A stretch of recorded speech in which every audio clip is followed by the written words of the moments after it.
मित्रांनो, एक ट्रेंड मी बघितलाय बरं का, काही गेले 6-8 महिने किंवा एक वर्षभर सगळ्यात स्मार्टफोन आणि लॅपटॉपचे प्राइजेस वगैरे वाढत आहेत आणि मार्केट खाली चाललंय. एक मार्केट वरती चाललंय आणि ते म्हणजे टॅबलेट्सचं मार्केट. कारण की स्वस्तात तुम्हाला मोठी स्क्रीन मिळते आणि जवळजवळ 80-90% जे तुम्ही लॅपटॉपवरती गोष्टी करू शकता ते ह्याच्यावरती तुम्ही करू शकता. आणि त्यामुळे ह्या व्हिडिओमध्ये तुम्हाला सांगणार आहे अंडर 20,000 मध्ये कुठला तुम्ही टॅबलेट घेतला पाहिजे आणि 50,000 पर्यंत जर का तुमचं बजेट असेल 30-40-50 हजारचं तर कुठला घेतला पाहिजे. तुम्हाला कंटेंट कन्झ्युम करायचे, मल्टीमीडियासाठी पाहिजे, रेग्युलर युसेजसाठी पाहिजे, सगळ्यासाठी वेगवेगळे यूज केसेस आहेत ना, सगळे काही मी कव्हर करणार आहे. So if you are in the market for tablets किंवा तुमचे फॅमिली फ्रेंड्स मध्ये कोणाला घ्यायचं असेल तर नक्की हा व्हिडिओ बघा आणि शेअर करा तुमच्या व्हॉट्सअप ग्रुपमध्ये. चला चालू करूया. पण त्याआधी मित्रांनो, पहिल्यांदा आला असाल सबस्क्राईब अँड बेल आयकॉन. बरं, जर का तुमचं बजेट एकदमच टाईट असेल आणि जास्त काही हेवी गोष्टी तुम्हाला जर का करायच्या नसतील ना, तर मी तुम्हाला रेडमी पॅड 2 सजेस्ट करेन. 18-19 हजार या प्राइस रेंज मध्ये मिळतो. ऑफर्स मध्ये 1,000 कमी जास्त होत राहतं. आणि मी सगळे जे प्रॉडक्ट सांगतो, सगळे टॅबलेट सांगतो, सगळे टॅग सुद्धा केलेत, नक्की जाऊन बघा. आणि हे बघा,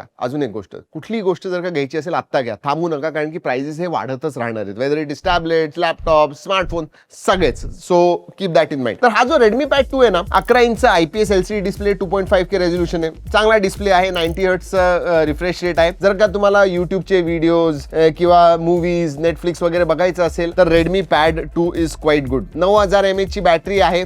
लाईट युसेज केलं तर दिवसभर सुद्धा तुम्हाला त्याची बॅटरी जाईल. That is what. जर का बजेट टाईट असेल तर. जर का बजेट थोडं चांगलं असेल, अराउंड 30,000, तर डेफिनेटली मागच्या वर्षीचा Xiaomi पॅड 7. एक गोष्ट सांगायची, Xiaomiचे पॅड्स असतात ना, अतिशय त्यांचं UI चांगलं आहे, डिस्प्ले चांगला असतो. ओव्हरऑल जर का बघितलं ना तर Xiaomiचे पॅड खरंच चांगले आहेत अँड्रॉइडच्या दुनियेमध्ये. 11.2 इंचचा IPS LCD स्क्रीन येतो, 3.2K रेझोल्यूशन आहे त्याचं, 144 हर्ट्जचा फास्ट रिफ्रेश रेट आहे, डॉल्बी विजन HDR10चा सपोर्ट येतो. म्हणजे HDR व्हिडिओज वगैरे तुम्ही जेव्हा बघता ना, एक्सलंट. परफॉर्मन्सच्या बाबतीत सुद्धा 7+ Gen 3 येतो, ज्याचा अंतुज स्कोर 1.5 मिलियन आहे. म्हणजे गेमिंग सुद्धा तुम्हाला जर कॅज्युअल गेमिंग सुद्धा करायची आहे ना, खूप व्यवस्थित करू शकता. बॅटरी खरं थोडी मोठी पाहिजे होती, पण ठीक आहे. 8850 mAh ची बॅटरी आहे, स्टायलसचा सपोर्ट येतो आणि कीबोर्डचा सपोर्ट येतो. म्हणजे लिटरली तुम्ही जर का त्याचं फोलिओ केस घेतली, त्याच्यामध्ये कीबोर्ड, स्टायलस येतं, एक पूर्ण लॅपटॉप सारखाच तुम्ही त्याला वापरू शकता. हे म्हणजे 30,000 असेल तर. पण 40,000 पर्यंत जर का बजेट असेल तर ऍक्च्युली तुम्ही Xiaomi पॅड 8 घ्या. परफॉर्मन्सच्या बाबतीत चांगलं आहे, इव्हन बॅटरी मोठी झाली आहे, इतर भरपूर गोष्टी येतात ज्या तुम्हाला Xiaomi पॅड 7 मध्ये मिळत नाही. सो बजेट टाईट असेल तर Xiaomi पॅड 7, 40,000 पर्यंत बजेट असेल तर Xiaomi पॅड 8. कारण की बाकी डिस्प्ले तसाच आहे, 11.2 इंचचा, 3.2K रेझोल्यूशनचा, 144 हर्ट्जचा, ब्राईट, डॉल्बी विजन HDR10, हे सगळ्या गोष्टी तर मिळतातच. पण तुम्हाला 8S Gen 4, त्याच्यामध्ये 7+ Gen 3, ह्याच्यामध्ये 8S Gen 4 हा चिपसेट मिळतोय, ज्याचा अंतुज स्कोर 2.3-2.4 मिलियन पर्यंत आहे. म्हणजे तुम्ही लिटरली हेवी गेम सुद्धा ह्याच्यावरती खेळू शकता. LPDDR5T रॅम टाईप येते,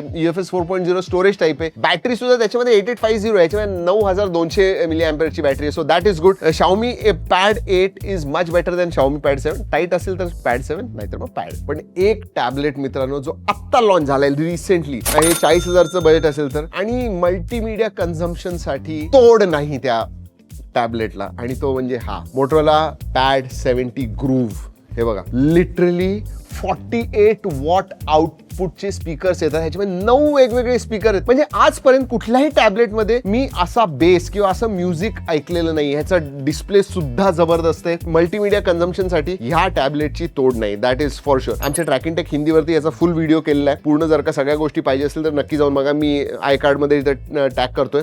पण Moto Tab 70 groove is really a groovy product. आणि मला सगळ्यात जास्त काय आवडतं माहिती का, ह्याचा जो स्टँड आहे, जस्ट लुक ॲट इट. कुठल्याही अँगलने तुम्ही ह्याला ठेवू शकता, बघू शकता. तेवढंच नाही, तुम्हाला किचन मध्ये जसं लटकून ठेवायचं असेल तरी ठेवू शकता. एक्सलंट. मी ह्याचे स्पेसिफिकेशन स्क्रीनवरती तुम्हाला दाखवतोय, बट वाव, आय मीन लोक तुम्हाला लिटरली विचारतील की अरे हा कुठून घेतलेला आहे तुम्ही, तर नक्की तुम्ही बघू शकता. आणि जर का तुम्हाला डिस्प्ले फार महत्वाचा असेल, आय मीन सगळ्या टॅबलेट्स मध्ये हा जो आहे Asus पॅड OLED, एक्सलंट. म्हणजे ह्याच्यामध्ये तुम्हाला 12.2 इंचचा ड्युएल लेअर OLED मिळतो, अतिशय ब्राईट आहे. जे कलर्स ह्या डिस्प्ले वरती दिसतात ना, अनमॅच्ड टॅबलेट मध्ये. So excellent. 2.8K चा रेझोल्यूशन आहे, 144 हर्ट्ज फास्ट रिफ्रेश रेट आहे, डॉल्बी ॲटमॉसचे क्वाड स्पीकर्स येतात, त्यामुळे मल्टीमीडियासाठी जबरदस्त आहे. इव्हन परफॉर्मन्स मध्ये डायमेन्सिटी 8300 आहे. So excellent. LPDDR5X RAM type, UFS 3.1 storage type येतं, 9000 mAh ची बॅटरी आहे, 45 वॉट चार्जिंग आहे. पॅड मध्ये बाकी सगळे IPS LCD डिस्प्ले आहेत, पण हा जो आहे ना, दॅट इज OLED डिस्प्ले. आणि OLED आणि IPS मध्ये तुम्हाला